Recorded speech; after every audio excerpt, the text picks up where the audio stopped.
grille de lecture du Maroc s'établit à 3 niveaux structurants.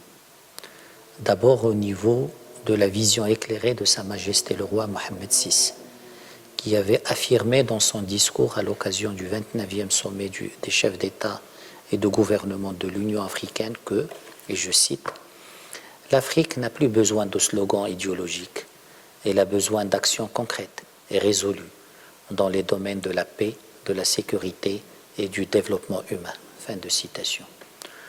Ensuite, au niveau de notre institution panafricaine, où le Maroc, dès son premier mandat au sein du CPS, entre 2018 et 2020, avait veillé à inscrire le triple nexus à l'ordre du jour des travaux de ce Conseil. Le Royaume, à l'occasion de sa présidence du Conseil en décembre 2019 sur le nexus paix, sécurité et développement, avait souligné la nécessité d'une approche intégrée et globale pour appréhender le lien entre la paix, la sécurité et le développement en tant qu'outil permettant d'atténuer la perpétuation des conflits violents et la fragmentation de la société. Enfin, au niveau international, en plaidant au sein des plateformes multilatérales et particulièrement au sein de l'ONU, à factoriser les besoins africains et les réalités africaines dans toute initiative visant la paix, la sécurité et le développement du continent dans une démarche partenariale et non d'assistance. Excellences, Mesdames et Messieurs, la conjoncture actuelle rappelle avec acuité la centralité du nexus paix, sécurité, développement dans toutes les considérations visant notre continent.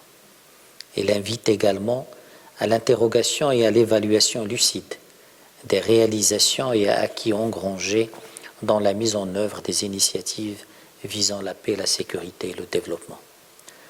Alors que la dernière décennie a été marquée par la prolifération des initiatives pour l'Afrique, les répercussions positives de ces engagements tardent à se faire sentir.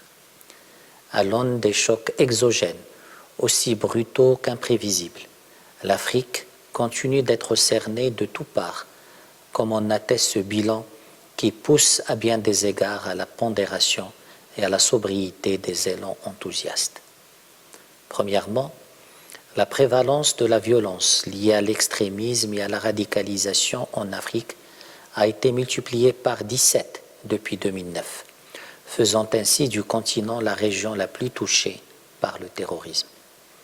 Deuxièmement, à l'échelle du globe, 8 sur les 18 pays qui ont enregistré une détérioration fulgurante de la situation sécuritaire entre 2020 et 2021 se trouvent en Afrique, soit 44%.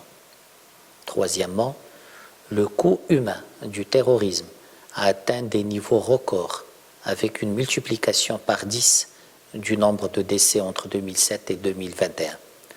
Le coût économique de ce fléau a été multiplié par 9 depuis 2007.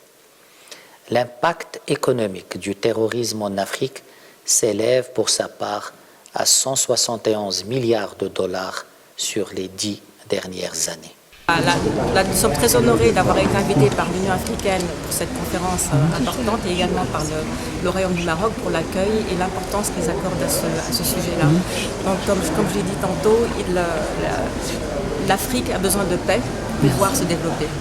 Et la paix, ce n'est pas, on parle de la paix comme étant un regional public good, je ne sais pas comment le traduire en français, mais effectivement, ce n'est pas nécessairement un investissement là où on voit le secteur privé.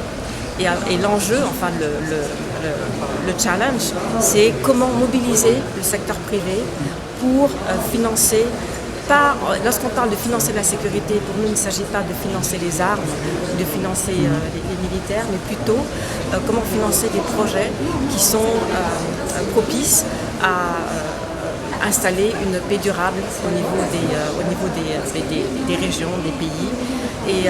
Et en fait, il s'agit également d'avoir les investissements qu'il faut aussi pour prévenir les conflits.